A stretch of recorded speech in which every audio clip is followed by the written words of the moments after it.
is all about servant leadership. Pakisabi nga, servant leadership. Yeah. One thing I learned in this business, for you to go long term, is to practice that. Kasi, I can still remember sa journey ko, whenever we make events, whenever I make strategy, or kung ano man ang hataw na ginagawa ko, I always consider yung baba. I am always accountable sa mga tao sa baba, hindi sa mga leaders ko. Every time na pumapalya tong taas, nagdama yung baba, diba? Doon ako nagdala. Doon ko kinocall yung attention. Doon ako stricto. Why? Because it is very crucial sa atin as leaders. Yung magkamali. Hindi. Kasi the very reason why we have to ask our mentor every step of the way, especially when we do not know or we are not sure if that thing to do is the right thing to do. Kaya dapat magtanong ka and not stick with your pride. Baka kasi sabihin niya, bobo ako eh. Baka kasi sabihin niya, tanga ako eh. Baka kasi sabihin niya, ilang taon na ako dito, hindi pa ako natuto ng ganyan. Kesa ganon, ang i-entertain natin. The best way to do and the best thing to do is to ask someone, mentor Joseph Lim. That's what I did sa journey ko. Why? Because hindi kaya maatim ng konsensya ko na magkamali ako. Bakit? Kasi pag nagkamali ako, masasagasaan ko yung baba. Madadamay ko yung baba. And alam ng mga leaders ko yan na nandito, lumalabas ang pinakamalulutong kong mura, lumalabas ang pinakagalit kong galit every time na nasasagasaan yung baba. Because one core principle na pinahahawakan ko, pinaniniwalaan ko, and is the foundation of this business. Di ba we are in business? Tama? We are in business of serving etong mga tao. You are not in business para ikaw ang pagsilbihan. Hindi tayo inaangat sa buhay na to para kang maging hari, susubo sa'yo lahat. Ultimo tsinelas mo, isusuot sa'yo. No. It's not like that in the world of leadership. Diba? Kasi in the world of leadership, this is you, everyone else is on top. My job as a leader, your job as a leader, is lahat ng kailangan ng mga tao mo, dapat napoprovide mo. Kung kinakailangan nila na maturuan mo sila ng skills para matuto silang kumausap, maging confident sila, matuto silang mag-close deal, matuto silang mag-follow up, you will do it. Kung kinakailangan niya ng lakas ng loob kasi mababa yung kumpiyansa niya sa sarili niya, o kaya nadapa siya, o kaya iniwan siya na kung sino mang mahal niya sa buhay, gagawin mo yun. Bibigay mo yun. Kasi yun ang kailangan mo.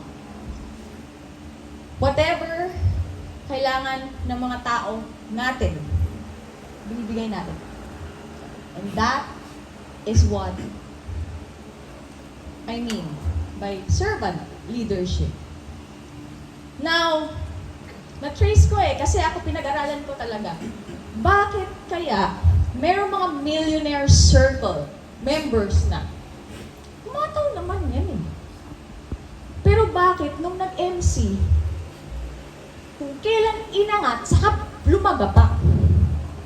Bakit? It's a big question mark on my part. Bakit ko siya tinatanong? Kasi, again, my people are affected eh. Nangyayari siya sa mga tao na nakakasama ko, nakakasalamuha ko. So I cannot afford to be blind and to not find solutions para maitawid yan. Kasi again, yun ang core principle ko eh. Why I'm doing what I'm doing. One thing I realized, one thing I figured out is that the mindset of some people when they make it on top is, well, amo na ako. Wala na akong gagawin. Dito lang ako sa kwarto ko. Dito lang ako sa kondo ko. I-enjoy ko yung buhay ko. But without us knowing na syempre, kaya ka naman nilagay dyan, at kaya mo na-experience yan, at kaya ka merong ganyan kagandang buhay, ganyan kagandang sasakyan, ganyan na kinikita, dahil sa mga tao sa baba. Tama? Yes. And yung mga tao sa baba, they're fragile, they're weak, they're unskilled. They need you. Nga lang, ikaw, or some of us, we had that mindset na, oh, mag-enjoy na ako. Bakit? Kumakaw ako eh. Nagsipag ako. I deserve it. Oo naman, totoo naman. At some point. Yung nga lang, we have to understand that leadership, it's a never-ending journey. And sa negosyong to, leader lang ang yumayaman. Leader lang ang yumayaman. What does it mean to be a leader? As I was talking to someone, habor ko, palis na. They were at the brink of giving up. Kasi, well, wala na siyang pangkain. Yung isa naman, troubled siya kasi hindi pa siya nakakabayad sa utang niya. Kasi, hindi siya kumikita sa loob. So, ay, kinausap ko. And, as I was listening to myself, narinig ko na sinabi ko, you know what? You have to decide.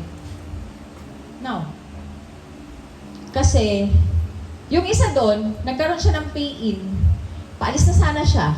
Yung nga lang, nung nagkaroon siya ng pay-in, nag-decide siya na, oops, paano na lang yung mga taong nagtiwala sa akin kung iiwan ko sila? Well, it's a good sign kasi meron siyang ganun na conscience. But then, right then and there, sinabi ko sa kanya, you have to make a choice now. Kasi, this business, is this industry, para lang to sa mga taong buo ang loob. Para lang to sa mga taong matatapang. Para lang to sa mga tao nagdesidido at alam kung ano yung gusto niya puntahan. So right now, you have to decide and tell me straight to my eye kung uuwi ka or mag-stay ka dito. Because if you are to stay, I'm here to tell you that it's not gonna be an easy journey. Kasi wala naman talagang madali eh. Kaya gusto natin ng madali, lalo tayo nahihirapan. Because that's not the way to live life eh. Life is all about growth. Life is all about contribution. Diba? We grow ourselves. And we all know that growth is painful eh. Diba? But then, at the end of it all, it's beautiful in the end. So, yun. To cut the long story short, yun, siya, decide siya, pasalamat siya. So, that's how I mold leaders. Nung nag-decide siya, kasi make or break yun. Kumbaga, I am not the type of upline na pagsasabi mo sa akin, uuwi ka, tatakbo ako, hahabulin kita, sasabihin mo, dito ka lang. Dito ka lang. Kukumbinsihin kita, dito ka lang. I'm the type of upline na papakita ko sa iyo, boss. In fact, papakita ko sa iyo, hindi talaga ito madali.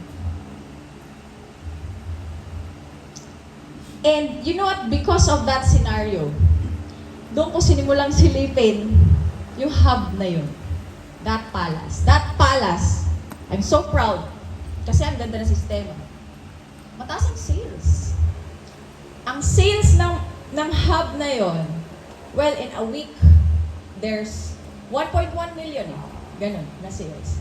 Siyempre, pag ang hub mo may 1.1 million sales in a week, masaya ka or masaya? Masaya. Siyempre. So, tinignan ko ngayon yung sales. Pakita niya sa akin yung sales. First week, second week, third week, fourth week. Kita ko ngayon. May isang week, 1.1 M, 800 plus, 700 plus, 500, basta mga ganon. So, okay naman, kasi may sales. But then, I told my leaders, eto, 1.1 M ang sales on this week. Masaya kayo? Hindi. Masaya. Masaya. Nakita ko they were celebrating sa GC. Congratulations to us. Ganun. Kaso lang nung binilang ko yung productive, kasi there are 3 tables in the hub. Kasi it's a mansion. It's a big place. 3 tables. Sa table na to, ang nag-produce, ang nag-contribute sa 1.1 M. 5. Sa table na to, ito. Sa table na to, 6. The population per table, ilan? Parang 15, 14, 12. So while they're celebrating, what about those people? Sa 14, there are 5. What about the 9? Na 0. 7 out of 15. 7 na productive. But what about the 8 out of 15? What about dito, sa kabila? Well, the 10 out of 15 kasi 5 lang. So, you see, it takes a leader to have eyes like that. Kasi sometimes, hindi mo naman nakikita that things are falling apart. Because some parts are okay. But if you are to be a servant leader, are you gonna serve only the strong? Are you gonna serve only yung mga fast learner? What about the slow learners? What about those who are non-producers? Hindi ba tumataya sila sa'yo? Hindi ba kaya siya nandyan? Alam, di ba, upline, sometimes we complain, abono. Buti ka nga, abono lang taya mo, pera lang tinataya mo. Yung tao mo ang tinataya buong buhay niya. Buong buhay niya, buong pagkatao niya, at buong pangarap niya. Di ba? For what? In the hope na because of you, makikita niya yung light. Because of you, matututo siya. Bakit? Kasi pinangakuan mo Di ba? Pumunta ka dito. Di ba? Mga probinsyana, lumuluwas galing Mindanao. Di ba? Mga Bisaya, lumuluwas dito sa Manila. Di ba? Bakit lumuluwas? Pinapangutang pa yung pamasahe, pinapangutang yung account. Bakit? Pinangakuan mo Punta ka dito sa Manila, ako bahala sa'yo, papakitain kita. Tignan mo yung mga natulungan ko so far. Eto sila. Tapos, nung nandyan, what did we do? We only focused on the people who are productive.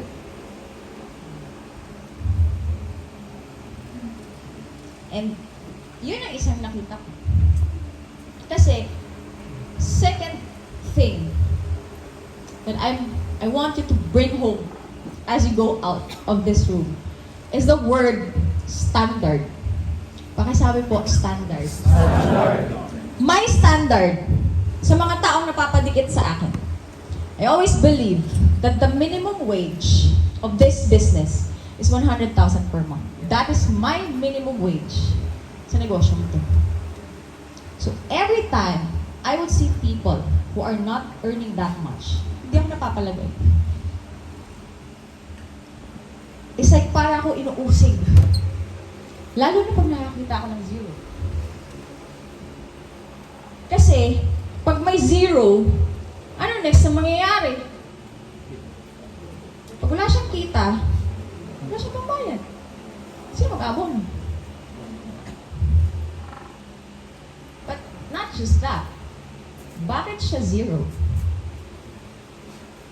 It might be na hindi siya inspired na gawin yung negosyo, or it might be na hindi siya skilled. Kaya hindi siya nakaka-close, hindi siya nakakapagpa-PE. Bakit hindi siya skilled? Kasi walang nakapagturo sa kanya. Walang nag-take time para ituro sa kanya paano gawin step by step. Why? Because sometimes, yung mentor niya, na MC, na idol niya, ayun, nandun, nagkulong sa kwarto, nag-journey. Di ba? Nagdadaanan ako eh. Broken-hearted ako eh. Ano ng mga, rason eh. Di ba? Eh, yung mga tao dun sa baba, kumusta sila? Lost.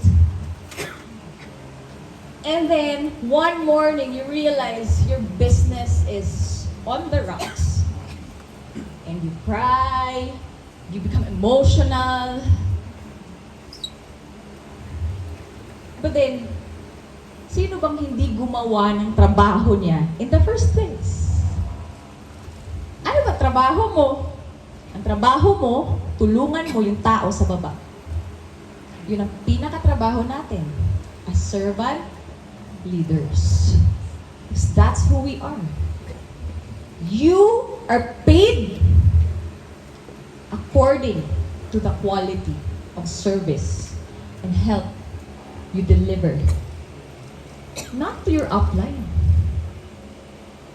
to your downlines, to the people na sa pinakababa na kaya mo pang matouch kahit nasa taas ka na. Because you have to understand that that's precisely the reason why you're on top. To defend and to help the people at the bottom. And that's what led me to where I am right now. Sipag, well, it's one thing. But then, yung core values na yan, I never settle for anything less than what I deserve. And I never, hindi ko hinahayaan na makita ko yung tao na dumapa, tumaya sa akin. Na hindi kumikita ng maganda. Bakit? Tumaya sa akin yun. Dumapa sa akin yun.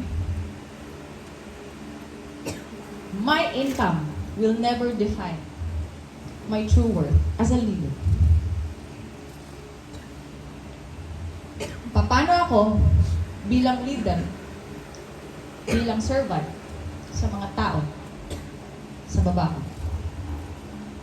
Lalong-lalo na dun sa mga walang production. Walang naiaambak sa akin for them. That's what I believe defines me as a leader. Siguro at some point, it's right. Kasi maganda yung nangyayari sa akin. And mataas ang retention ko when it comes to leaders. Because again, people don't care how much you know until they know how much you care. So pag naintindihan niyo po yan, success is very easy. Success will take care of itself. Income will, paano ba? Babaha sa DTC mo? Usam? Mag-drip? Yung parang ganon na numbers? Wow, wow, wow. Diba? Kasi yun eh. Diba? Sometimes, we are so succumbed by the material benefits of what we do that we forget the long-lasting realities, principles, or diba? Ang kotse mo nung nilabas mo, masaya ka naman eh. Diba? Kinilig ka din naman eh. Kaso lang, after a month, or 2, or 3, lalo na 6, lalo na nung medyo kinipit ka na sa pambayad. Nawala na yung kilig. Tama? But then, one thing I figured out also that stays more than the income. Kasi sometimes when you mismanage your income, naubos. Tama? Ang pera, naubos, nawawaldas. But then, yung thank you na natatanggap ko sa mga, well, random leaders, yung sinasabi, they reach out to chat, I appreciate it so much. Kasi, it is a reminder that I'm doing things right. And every time I get those kinds of words from random people or my leaders, it fuels me to do more, to be more. And reality is, we are in a world or an industry wherein we help other people despite the fact that we're wounded ourselves, despite the fact that we're in pain, despite the fact na meron tayong sarili pinagdadaan. That's what we do. Alam mo, sa reality din, sa labas, diba? Pag meron taong nangailangan ng tulong, and ako, I'm also in pain, and meron ako pinagdadaan, hindi ko natutulungan. Meron din ako pinagdadaan. But you know, in this business that we're in, kahit durug na ako, kahit punong-puno ako ng problema, hindi ko alam paano ko susolusyonan yung problema ko. And every time, someone under my organization, even cross-line, would reach out for help. I always give that hand. I always give out that help. Was it easy? Hindi. Kaso lang, yun eh.